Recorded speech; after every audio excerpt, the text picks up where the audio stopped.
Hello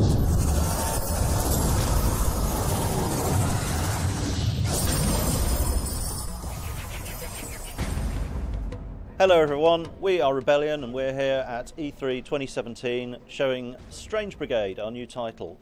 Those of you who are here at the show will be able to play it, but if you're not here, then we've just played through the demo. That's myself, Tim Jones, and Andy Pattinson.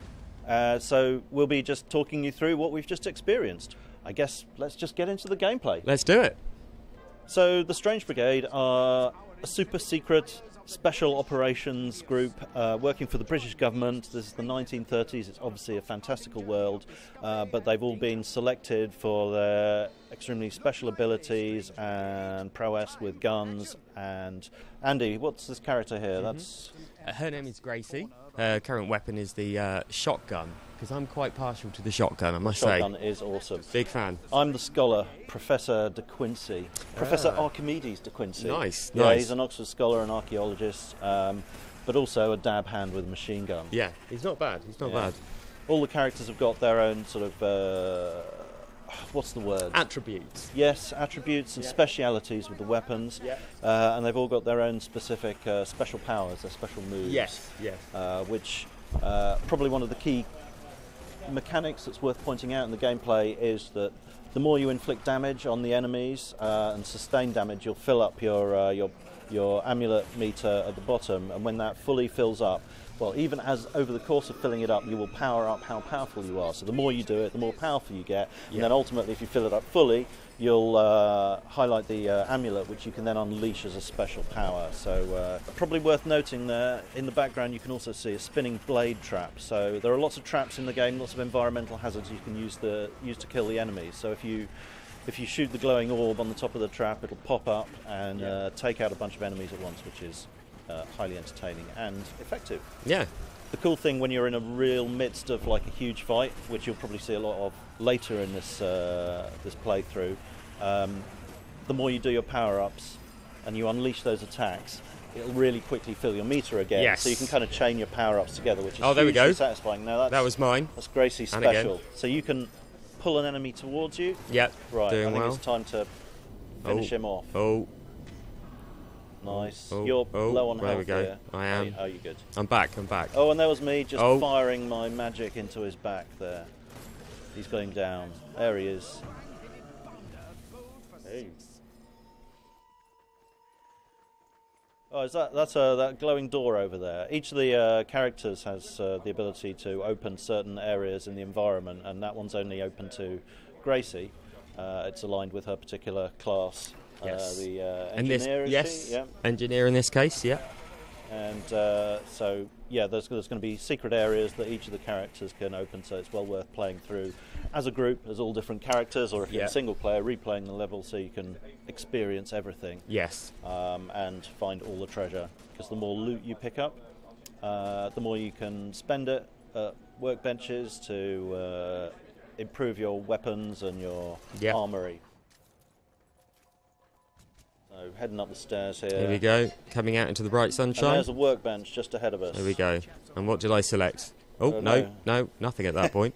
Yeah, I walked away. Sort of changing your mind there. There we go. I'm going to have a look through the weapons. Did you change your weapon as well? I did, yeah. Oh, you went for the automatic rifle? No, I went for the same as The special Archimedes. repeater. Yeah. Yeah, it's a good weapon. Yeah, it's very useful. But did you also pick up the special weapon, the Krakatoa? Yeah, I you did. That's I did. The fiery shotgun, which sets people on fire as well as blowing them backwards.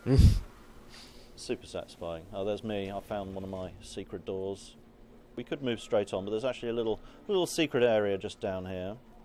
See those glowing glyphs on the wall? There's actually a hint over in the environment, just where Gracie was just looking, which shows you the order in which you need to activate those glyphs in order to open the door. Yes. And that's different every time you play, so you can't like just learn the process. Yes. You have to look around and find where the code is. Each and every time. Yeah. The game's full of little puzzles like that and some bigger ones. Yeah. Oh, here we go. Brigade's dirigible up there. There we go. It's not a Zeppelin because that's German technology. Yes. Yes. And we are, fighting for the British Empire in this game. Indeed. Getting a little bit more treasure there. There we go. Heading into a little bit of a darker area. This looks a bit spooky. What's going on here? Oh, Oh. there's Got a one of fella our there. new enemies. That's a That's a high priest mummy chap, and these guys are particularly challenging because they have the ability to raise other mummies from the ground. As we're about to see, in fact. Yeah, with his scary bandage tentacles. He's also got a pretty challenging attack where he sends like streams of bandages out rolling through the ground for you to dive out of the way of.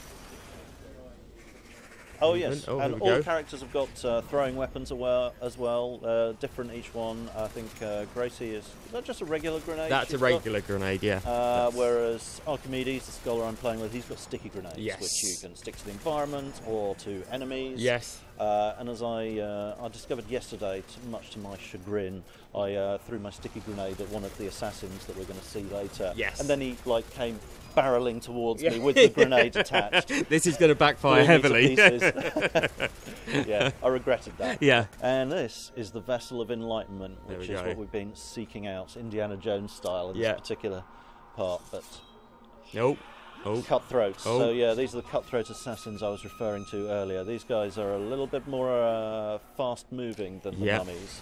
And sword wielding as well. Yes. Yes. And they've got the knack of our handy dive roll as well. So yeah, they're really tricky. But... Oh. No.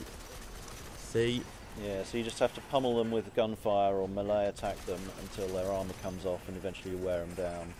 They're pretty persistent. They are. And it's always when you're not looking. Yeah, I know. They always sneak around. You've got to watch yourself from all angles in this game. Oh, nice. Oh, there you go. The enemies also drop a little bit of ammo as they die, which is helpful. But nice. Watch yourself by that spike trap. Yeah. So it's yeah, about that grid to get on the floor. Is it going to get triggered? You're just as vulnerable to traps as the enemies are, and there we go. I think you triggered that one. Yeah, I did. That was nicely done. Yeah, I remember thinking at the time, I wonder if Andy's over there. I don't really care. I'm going to take this risk. I'm going to go for it. But yeah, you do have to watch out for your companions around the traps as well. You can't just fire them off willy-nilly. Oh, we've got new people. Okay, yeah, these mummies are pretty mean. They'll throw the spears at you, flaming spears no less. Yes. So you've got a bit more ranged attacks to contend with, which in and of itself isn't that much of a problem, but when you're fighting mummies and cutthroat assassins at the same time, it mixes it up somewhat. Thanks for watching Strange Brigade with us, and stay tuned to see more stuff coming from us at Rebellion over the course of the next week at E3.